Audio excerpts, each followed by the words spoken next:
When we hear all hell is going to break out over what's happening in Israel, in Gaza, is that a threat that could actually cause change, or are we going to have to find out what that threat means?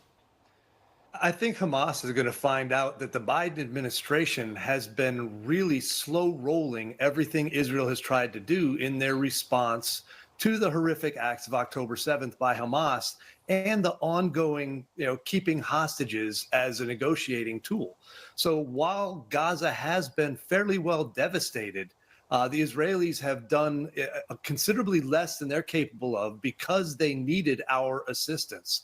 So I think when President Trump says something like that, as you pointed out earlier in the show, posturing matters. When the leaders of Hamas hear that that's a possibility, they're more likely to make terms that are actually acceptable to the Israeli people. Yeah, when we talk about the main, I guess, linchpin right now, the hanging point is this idea that they could get a list of hostages to be set free.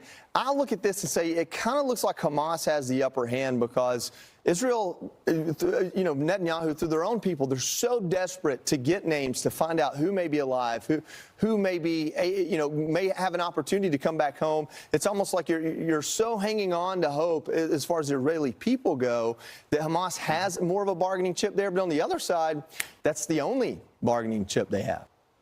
They've got no capabilities left. What they have is that belief, and Israel has shown over the years that they will go to extraordinary lengths to secure the release of prisoners or hostages, or sadly, to get their bodies back if they've already been killed. Yeah. And they don't know specifically and definitively who's alive and who's dead.